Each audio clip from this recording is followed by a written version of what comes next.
Before one seeks to understand another, one must first understand oneself. This is not a poetic suggestion, it is a fundamental truth. The mind, like a pool of water, only reflects clearly when it is calm. If your inner world is stirred by emotion, distraction, or ego, then every attempt to observe another person will be distorted by your own ripples. To read someone's mind, the first step is not outward, it is inward. In moments of stillness, when the breath flows slowly and the body rests without tension, something subtle begins to happen. You become aware, not of the other, not yet, but of yourself. Your thoughts slow down. The commentary in your head grows quieter. And what arises is space between stimulus and reaction. Space that allows you to see things as they are, not as your mind immediately wants them to be. Many people attempt to read others while they themselves are reacting, emotionally, mentally, sometimes even physically. But reaction is noise, it clouds perception. If someone insults you and you feel anger rise, you're not reading them, you're reading your own wound. If someone withdraws and you feel abandoned, you're not perceiving their pain, you are drowning in your own. Without stillness, there is no clarity. Without clarity, there is no understanding. To cultivate this inner stillness is not complicated, but it is not easy. It requires discipline. It requires the ability to be with yourself, not constantly searching for distraction, not constantly needing validation, just being. When you sit in silence, when you breathe and simply observe, you begin to separate yourself from the chaos. You begin to see that your thoughts are just thoughts, not reality. You begin to notice the subtle reactions that happen inside you in response to the world, and instead of being caught in them, you begin to watch. And it is from this place of stillness that true observation begins. When you look at someone who is speaking, really look, without the urge to interrupt, without the need to respond, without projecting your own story onto them. You begin to see more than words. You notice the small shift in their posture when a sensitive topic arises. You feel the hesitation in their breath before they speak the truth. You observe the flicker in their eyes when something makes them uncomfortable. These details are always present. But you can only see them when your mind is not busy searching for meaning or planning your reply. Stillness allows you to absorb information from the environment like a clear lake absorbs the reflection of the moon. Nothing forced, nothing strained, just presence. And in presence, the mind becomes receptive like a sharpened blade that cuts through illusion and sees to the core of things. People think reading minds means guessing thoughts, predicting decisions, or uncovering secrets. But the truth is simpler and deeper. It means being so present, so calm within yourself, that the subtle language of another person becomes visible to you. It is not magic, it is attention. And attention is only possible when your energy is not scattered, when your inner noise has been quieted. And so, before seeking techniques to understand others, sit with yourself. Not once, but daily. Breathe deeply. Watch your thoughts without engaging them. Watch your emotions rise and fall like waves and resist the urge to surf them. Let them pass. As this practice becomes familiar, you will notice something profound. Your ability to notice others increases. You see more, not because you're trying harder, but because you are no longer getting in your own way. In the end, the quieter you become, the more you can hear, and when your mind is silent, the minds of others begin to speak.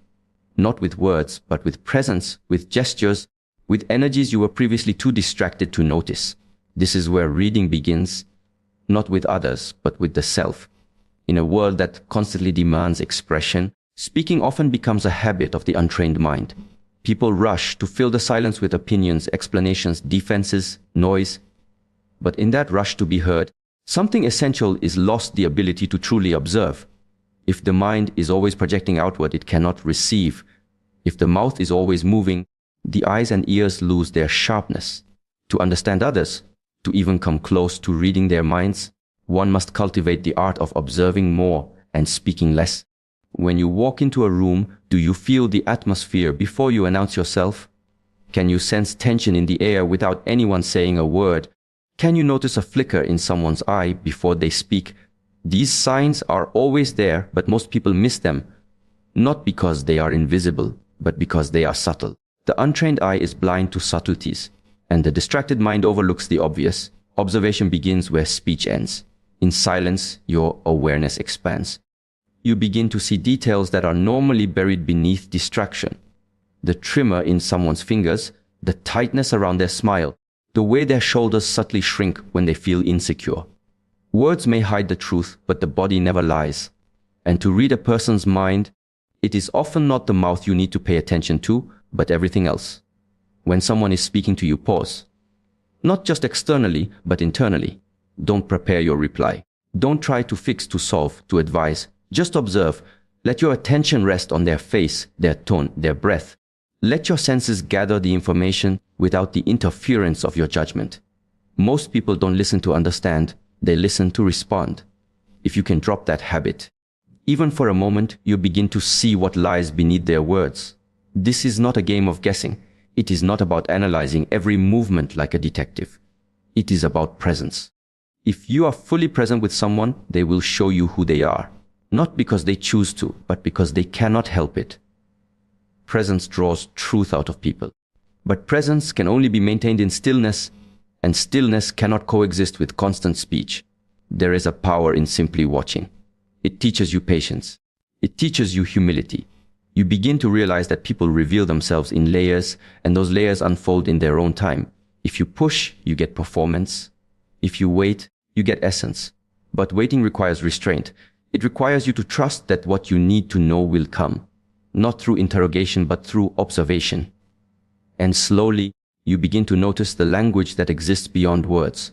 A person may say they are fine, but the way they avert their gaze says otherwise. They may say they agree, but the tightening of their jaw speaks a different truth. They may laugh, but their eyes carry sadness. These contradictions are not deceptions. They are glimpses into the real mind, the one that hasn't yet learned to hide behind practiced phrases. In many conversations, you will find that the most important things are not said aloud.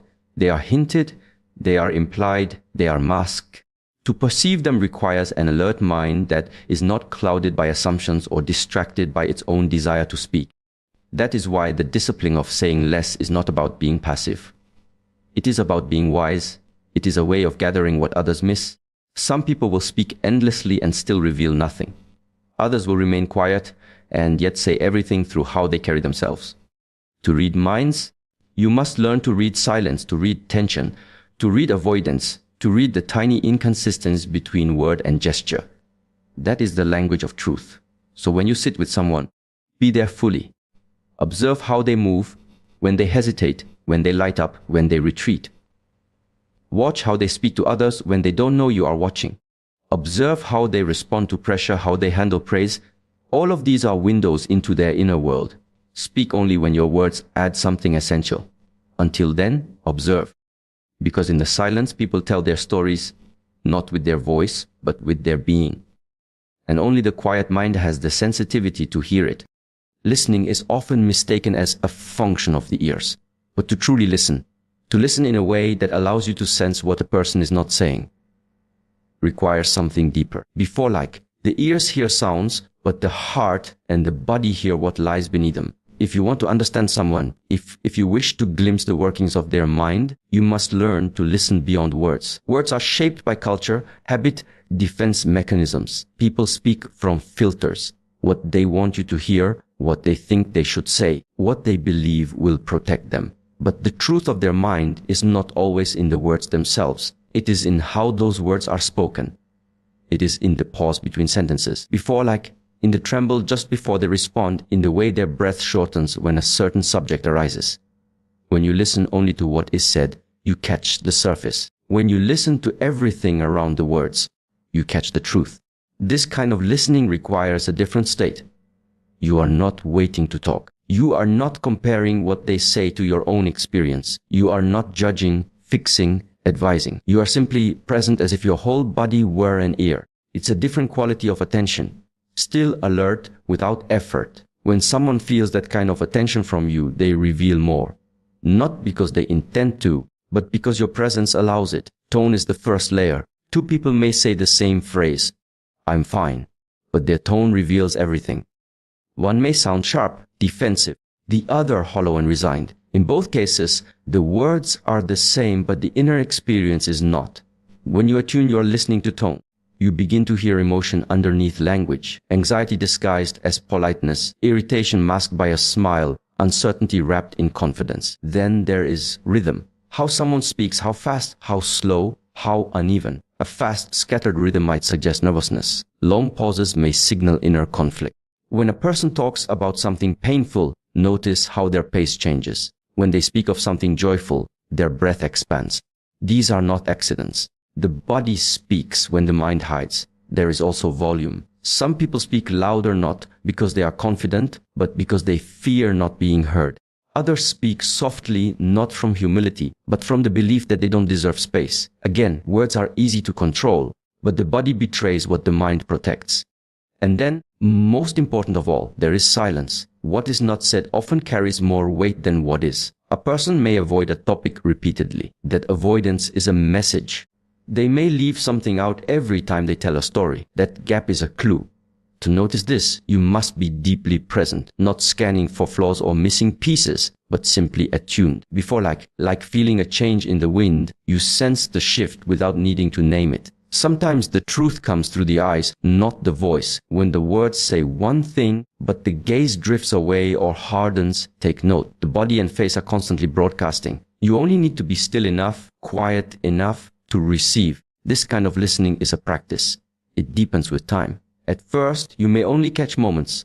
A hesitation here, a sigh there. But as your awareness sharpens, before you begin to see the whole conversation unfold not just in words, but in gesture, expression, breath, energy. Before and you begin to realize that most people are always telling the truth, just not with their words. To listen beyond words, you must also listen to your own response. How do you feel when someone is speaking? What arises in you? Sometimes your body picks up on what your mind cannot process. You feel tired around someone who drains energy, or tense around someone hiding anger. This too is listening, through sensation rather than sound. So the next time you are with someone, listen fully. Not only to their voice, but to the space around their words. Listen with your eyes, with your skin, with your stillness. People are speaking all the time, in what they say and in everything they do not. If your attention is deep enough, you will hear both. And when you do, you begin to read not just the conversation, but the mind behind it. It is easy to assume that reading others begins with them. That to understand a person's mind, we must look outward, study their behavior, their gestures, their expressions. But in truth, the mind we must study first is our own. Because when you attempt to read someone through a lens that is clouded by unresolved emotions, judgments, or inner noise, what you see is not their truth, but your projection. You cannot read someone clearly if you are reacting unconsciously to what they evoke in you. Every person you meet is like a mirror. They reflect something back at you. But whether you see their reflection or your own distortion depends entirely on your self-awareness. If someone speaks sharply and you feel anger rise, stop. Is it their aggression you are sensing, or is it an old word inside you that reacts to being dismissed? If someone grows distant and you feel abandoned, pause. Before is their withdrawal truly about you, or is it stirring something from your past? Without knowing yourself, it is impossible to know others. Understanding your own emotions is not a step in this process. It is the foundation. Before you can perceive others, you must be honest with what you carry within. Do you crave approval? Then you will hear criticism even where there is none. Do you fear rejection? Then you will interpret silence as abandonment. Do you feel the need to control? Then every unpredictability will appear as a threat. These internal patterns distort your reading of others. Until they are seen clearly, you are not observing. You are projecting. This is why practices like reflection, journaling, and meditation are not luxuries. They are tools. They help you uncover what lives within you. They reveal your patterns. And with each pattern you become aware of, you remove a layer of distortion from the lens through which you perceive the world. There is a moment that comes after sustained self-awareness when your emotional reactions no longer pull you into stories. You feel them rise, but you do not follow. You witness them. This witnessing creates space. In that space, you begin to truly observe, not through the filter of, how does this affect me? But through the clarity of, what is actually here? That is the shift from egoic reaction to conscious perception. And then something subtle begins to change. You sit with someone, and instead of reacting to their mood, you sense it. You feel tension in their words, but you do not absorb it. You notice sadness in their silence, but you do not rush to fix it. You are able to sit with what is, not because you are indifferent, but because you are steady. Your emotions no longer color the entire picture. They inform you, but they do not control you. This emotional steadiness is what allows you to read people with depth and accuracy. Because when your own mirror is clean, free from the dust of assumption, attachment, or fear, it reflects the other person clearly. You feel what they feel, but you are not overwhelmed by it. You sense their truth, even when they cannot speak it, not because you are trying to be insightful, but because you are not in the way. To understand someone else's mind, you must become familiar with your own triggers. You must learn the difference between intuition and insecurity, between a true signal and an old scar. This discernment grows over time. You begin to recognize when a reaction is yours to hold and when it is theirs to carry. This separation is essential, not to create distance, but to see clearly. Reading people is not about control. It is not about manipulation. It is about connection. And connection begins with the ability to be present, fully, honestly, without needing the moment to be different. That level of presence is only possible when your emotions have been witnessed, held, and understood.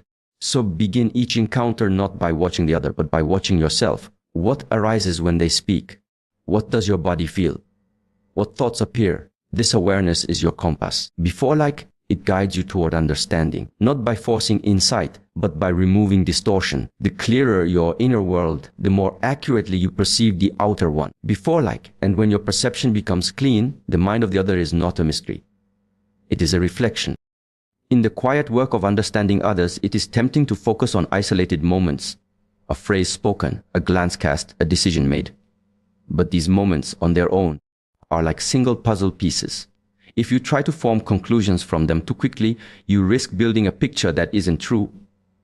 Real understanding comes not from moments, but from patterns. Because patterns do not lie, every person, over time, reveals themselves through repetition. Words may change, circumstances may shift, but the way someone reacts under pressure, the choices they make when no one is watching, the habits they return to, these are their mind in motion. These are the patterns you must observe if you want to truly know someone. It is not enough to notice how someone behaves once. The person who shows kindness when it is easy, but withholds it when tested, is not consistently kind. The one who speaks with confidence when praised, but grows defensive when challenged, reveals something deeper than what their words suggest. If you observe carefully, you begin to see that people live by rhythms, emotional, mental, behavioral. They may not be aware of them, but the patterns are there. And when you learn to watch for them, people become less confusing. Their minds unfold through their consistency. This is not about judgment. It is about discernment. Judgment labels someone quickly. This person is honest, that one is selfish. Discernment is patient. It watches. It waits. It recognizes that one act does not define a person. But it also knows that repeated acts paint a picture over time. The one who always finds blame outside themselves, even in different situations, that's a pattern. The one who always avoids discomfort, even with different people, that too is a pattern. Patterns tell you where the mind is rooted. There is a certain clarity that arises when you stop getting caught in every word someone says and begin paying attention to what they do, not once, but over time. The person who constantly interrupts others, no matter how gently they do it, is showing you their mind's rhythm. The one who consistently downplays their own needs is revealing a belief system, perhaps rooted in unworthiness. The one who often shifts the topic away from emotions may be protecting a deep vulnerability. These are not single behaviors, they are patterns. And in these patterns, the real language of the mind is spoken. To see this clearly, you must slow down. You must not rush to interpret or respond. You must allow enough time, enough space for a pattern to reveal itself.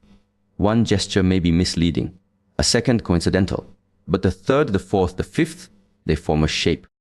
The way someone approaches conflict again and again, avoidance, aggression, withdrawal, silence, shows you what they fear, what they protect, what they believe about connection. Words may mislead, but patterns are honest. And yet, this watching must be soft. If you observe others with a mind that seeks only to confirm its suspicions, you will find what you want, not what is true.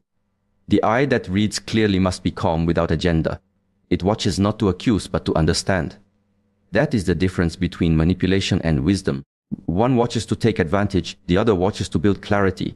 Even silence, when repeated, becomes a pattern. A person may not speak of their pain, but if they consistently avoid intimacy, vulnerability, or reflection, they are telling you something. If they make excuses every time responsibility is mentioned, that, too, is part of the story. When you observe someone over time, you stop asking, what are they thinking? And start seeing, this is how they move through the world. That is where reading becomes real. Your job is not to force understanding, but to stay present enough for patterns to appear. And when they do, believe them. Not as a verdict, but as a doorway, an invitation to deeper insight. Patterns do not reveal themselves to those who are impatient. They unfold slowly like seasons. But once they become visible, they offer clarity that no single word or moment ever could. In this way, reading the mind is not a trick or a technique. It is a practice of attention. A willingness to look again, to listen longer, to remember what has been repeated. Because repetition speaks the mind's truth quietly, consistently, and without deception. There comes a point in the journey of understanding others where insight alone is not enough. You may observe, you may listen deeply, you may recognize patterns and quiet your own reactions, but if your presence lacks clarity and inner stillness, even the clearest observation can become tangled in emotion. To truly read the mind of another, your presence must become sharp, but soft, steady, yet receptive. This presence is built not by doing more, but by doing less, by calming the waves within yourself. When your mind is agitated, filled with assumptions, opinions, or inner chatter, you cannot perceive clearly.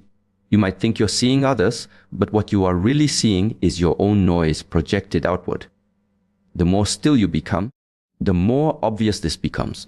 Most people do not listen to understand. They listen to the noise in their own heads and try to fit others into it. That is not reading. That is guessing. So you must return to your breath. Before entering any interaction, ask yourself, how still is my mind? How open is my attention? Because a mind that is calm does not rush to label. It does not react impulsively. It watches. It receives. And in this receiving, it begins to feel more than it analyzes. You can sense a shift in someone's tone, a subtle tension in their words, a drop in their energy, not because you're trying to analyze them, but because you are quiet enough to feel it. This quiet is powerful. It doesn't seek to control the other person. It doesn't seek to impress or to be seen as wise. It simply allows space, and in that space, people show themselves. When you are calm and grounded, people feel it. They relax, they trust. They may not even know why, but something in your presence feels safe. That safety draws out honesty, not always in words, but in energy, in body language, in expression. And the less you speak, the more they unfold. But this calmness must be cultivated. It does not come by accident. It is trained through silence, through practice, through watching your own mind when it rushes, when it clings, when it wants something. When you begin to see those inner movements for what they are, you stop being controlled by them. You become less reactive. You begin to listen without defense. And from that place, your presence starts to carry weight, not heavy, but stable. The kind of presence that people feel, even if you say nothing. Reading someone's mind is not about predicting their next move or peering into their secrets. It is about understanding where they are inside, emotionally, mentally, energetically. And to do that, your own inner field must be quiet enough